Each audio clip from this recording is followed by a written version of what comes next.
এই বিকেল টাইমে বাড়ি থেকে বেরোলেই নাকের মধ্যে অনেক ধরনের স্মেল আসে, কচুরি, সিঙ্গাড়া, চপ এসরে। তো মনটা যেন কেমন খাবো খাবো করতে থাকে। তো খাবার জন্য আমি বাড়ি থেকে বেরোলাম, চারিদিকে খুঁজলাম কোথায় কী পাবো। তো সামনেই দেখলাম একটা কচুরি সিঙ্গাড়ার দোকান, সেখানে আমি চলে গেলাম। যেই দেখলাম প্রচুর ভিড়, আমার ঢোকার কিন্তু একটা জায়গা ছিল না, তাও কোনো রকমে ঠেলে গুঁজে ঢুকলাম। লোককে সরালাম, সরিয়ে কোনো রকম ফাঁক দিয়ে ঢুকলাম। এবং ঢোকা মাত্রই দাদা বলছে এখানে ফটো তোলা যাবে না। আমি বললাম ফটো তো আমি তুলবই। তো যতক্ষণ আমি দেখতে থাকলাম যে কী কী খাবো, তো সমস্ত জিনিস দেখলাম, তার ভিডিও করলাম যে কী কী পাওয়া যায়। এটা হচ্ছে সঞ্জয় সুইট, যেটা জামুরিয়াতে আছে। এখানে সমস্ত কিছু নিরামিষ, আমিষের কোনো গল্পই নেই।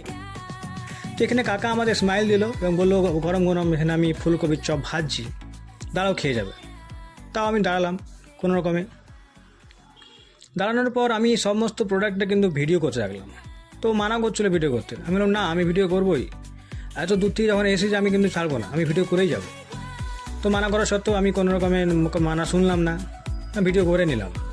কেমন করে বানাচ্ছে সেটা দেখতে হবে, তো বাড়িতে এসে বানাবো এবং বাড়িতে বানিয়ে খাবো।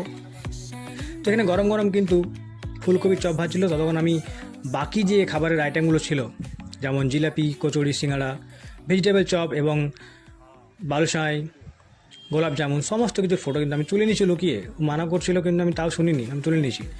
ক্যামেরাটা ঠিক উপর দিয়ে করতেই কেমন যেন লোকটা সরে গেল, বুঝতে পারলাম না কী হলো।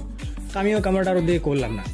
তো দাদা মানা করলো যে ছবি তুলিস না, তাও কিন্তু আমি শুনলাম না, তাও আমি ছবি তুলে গেলাম। মানা করার সত্ত্বেও মানা করছিল আমাকে এখানে, আমি কিন্তু শুনলাম না, তাও তুললাম। তো দেখলাম যে এখানে কী বানাচ্ছিল, ব্রেড চপের মতন দেখলাম। দেখার পর দেখলাম চাটনি টাটনি দিল, মানে দেখতে অনেকটা টেস্টি, অনেক কিছু দিয়ে এখানে বানাচ্ছিল ব্রেড চপটা। টোটালি নিরামিষ, কোনো আমিষের কোনো গল্প নেই।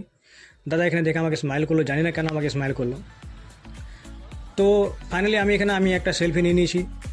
লজ্জা লাগছিল রাস্তার ধারে এভাবে ফটো তুলতে, কিন্তু কী করবো, কন্টেন্ট তো চাই বানাবার জন্য। তো তাই সেলফি তুলে একটা ভিডিও তুলে নিলাম। অনেকক্ষণ অপেক্ষা করার পর ফাইনালি এখানে ফুলকপির চপ রেডি হয়ে গেছে। তো অনেকক্ষণ দাঁড়ানোর পর যেহেতু ভিডিও বানালাম, তো আমাকে বললো খেয়ে যাও তাহলে একটা। তো আমিও একটা খেলাম, আমার জন্যই কিন্তু এটা বানানো হচ্ছে। তো বানিয়ে পরে আমাকে দিল, খেলাম ফাইনালি। তারপর বললো এতক্ষণ যখন দাঁড়ালে তো একটা জিলাপিও খেয়ে যাও। তো জিলাপি বানাচ্ছিল, তো ভাবলাম একটু দেখি কেমন করে বানাচ্ছে, বাড়িতে বানাবো। তো সামনে যেতে ছিল না, তাও আমি কিন্তু জোর জবরদস্তি গেলাম, যেয়ে পরে দেখলাম কীভাবে বানাচ্ছিলো। তো এইভাবে জিলাপির প্যাঁচ, তো এইভাবে জিলাপির প্যাঁচের মতো প্লিজ মনটা রেখো না। ভিডিও এত বানাই, কষ্ট করে বানাই, তো একটু লাইক, শেয়ার, সাবস্ক্রাইব, কমেন্ট অবশ্যই করে দিও, আর ফেসবুক পেজকে ফলো করে দিও।